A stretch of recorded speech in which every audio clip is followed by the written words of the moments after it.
safe to say that Luka Doncic was one of the best players in the league. Coming into the league, people viewed him as a project, and people really thought he wouldn't be as great as he is right now. But he proved all of his doubters wrong and his Sacramento Kings wrong. And that leads me to this video. Can Luka Doncic win the 2021 MVP? Before I get started, make sure y'all subscribe to my channel, and let's get on with this video.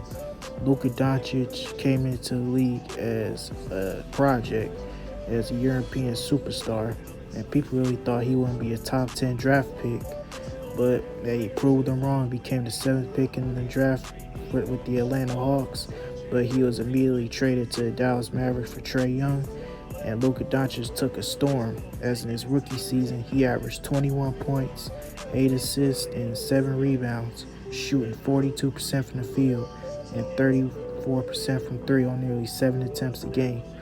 So Luka Doncic, I can make an argue that he had one of the best rookie seasons since LeBron James. Then when we get to his second year, he really turned it up. As Luka Doncic in his sophomore season, yes, his sophomore season, averaged 28 points, 9 assists, and 9 rebounds, shooting 46% from the field and 33% from 3 on nearly 8 attempts a game. Like, Luka Doncic's numbers was just legendary, and he made his first All-Star appearance. And he made the Dallas Mavericks irrelevant, as he made them from a 13th seed to a 7th seed in the Western Conference. And Kristaps Porzingis didn't play a full season, as he was obviously hurt, like usual. So Luka Doncic kind of did carry that team, to be honest. And then when we get to the playoffs, Luka Doncic, he really turned it up. Like, he did it against a team that was favored to win the championship in the Los Angeles Clippers. And a lot of people forget that Kristaps Porzingis barely played in this series, as he only played in 3 games. Well, 2.5 games, because he did get ejected in game 1 and then missed game 4 because he torn his meniscus. And to believe that Kristaps was playing in this series, I could believe the Mavericks would have pulled off the upset. But Luka Doncic, he was on a whole nother level, and he proved it by himself why he could be great in the next few years, as he did it against one of the best defensive teams in the league, as he put up legendary numbers for a 21-year-old in his first playoff game, as this man averaged 31 points, 9 rebounds, and 9 assists, shooting 50% from the field and 36% from 3 on nearly 8 attempts a game. So Luka Doncic put up those type of numbers against 2 of the best defenders on that team, and Kawhi Leonard, who is arguably the best wing defender in the league, and Paul George, who just led the league in steals last season and was a candidate for Defensive Player of the Year, and Kawhi Leonard, who was also a 2-time Defensive Player of the Year, and he did it against that type of defense. So Luka Doncic was on a whole nother level. Like, he's just built different, man. Like, it was his first playoff game. First, not his second, not his third, his first playoffs. And he came out there and he didn't prove nothing. He have to prove nothing, as people thought he was going to choke in that series and get locked up by Kawhi. But that wasn't the case. This man balled on them, and he put up those legendary type of numbers. I'm not saying they're automatically legendary, but you know what I mean. And he capped it off with one of the best shots that I have ever seen in that NBA season, a step-back game winner that tied up the series. And though they did go out in 6 games, but Luka Doncic kind of had this team on his back. Sure, he had Porzingis for a couple of those games, but Porzingis went down with that injury, and Luka Doncic took over and said he don't care if Porzingis was out. He's still balling. Even if his second best player was Tim Hardaway, for Christ's sake, he could still go out there and provide. And that's exactly what he did. And he took the Los Angeles Clippers to 6 games. A team that was favored to win the championship to 6 games. And the Mavericks were a 7th seed, and the Clippers were a 2nd seed. So people really thought the series was going to be over in 5 games.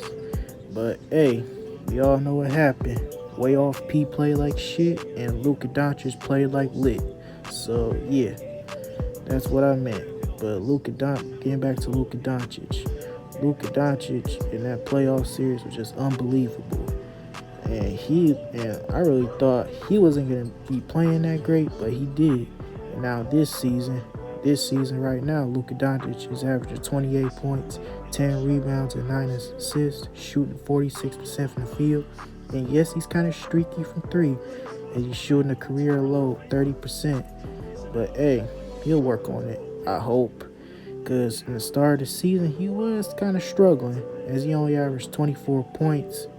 But he did shoot 42% from the field and was ugly from three, as this man shot, get this, 12% from three. 12% from three. That's how bad he was from three. But hey, at least he was still a playmaker for his team. And he did pick up the slack a little bit and started playing like himself. But 12% from three is kind of unacceptable. But hey, he'll get it together, I hope. And that's what he did. Got to 30%, which 30% is still not great. Then you also have pieces like Josh Richardson, Dorian Finney-Smith, and Tim Hardaway Jr. that he could find, because Luka's obviously a great playmaker. So he's got shooters around him and is one of the best role players in the league. So obviously he's going to get his triple doubles. And he could break Russell Westbrook's record for the most triple doubles in NBA history, and could finish his career off by putting up 34K points. But hey, we'll see if he can do that and if he can stay healthy, because we already know that Luka Doncic does have ankle problems. We seen the last season he had rolled his ankle twice and he missed a couple of games, so we gotta watch out for them too. But I think he'll be all right, because Luka Doncic is eyeing. He is eyeing to become the next face of the league. But hey, there's other guys like Giannis, Zion, and Jason Tatum, but I don't think those guys have. Well, Giannis could, but I don't know about Jason Tatum. They also have Kristaps Porzingis, who cannot stay healthy, but we'll see if he can stay healthy this season. Help Luka and the Mavericks become at least the top 4 seed in the Western Conference. So in conclusion, do I think Luka Doncic can win the MVP this season? He could have a chance if KP can stay healthy, because we already know that Kristaps' knees might give out sometime. So we need Porzingis to stay his ass healthy, and Luka could have a chance to win the MVP and become the youngest MVP in NBA history at 22 years old, as obviously Derrick Rose is the youngest MVP, and it could be shattered by you know who, Luka motherfucking Doncic. And the only way he could win the MVP is if he could lead this Dallas Mavericks team to at least a top 4 seed in the Western Conference. And he could probably do that if KP can stay healthy and his other role players can contribute. And also his coach running him some plays and stuff. And I already know Luka's going to be Luka. And I already know he's going to be balling on fools and hitting that step back, because that step back looks unguardable. Sure, a lot of people want to say James Harden's was, but when Luka Doncic do his step back, it's kind of better than Harden's, because he has that sweet stroke that could just automatically go in. Like, it's just, I tried to do that and it didn't work out for me. And that includes this video. Make sure y'all subscribe to my channel. Hit the comment button down below what y'all think. So y'all stay safe and stay healthy, y'all. This your boy Lil Trady sign out. Peace.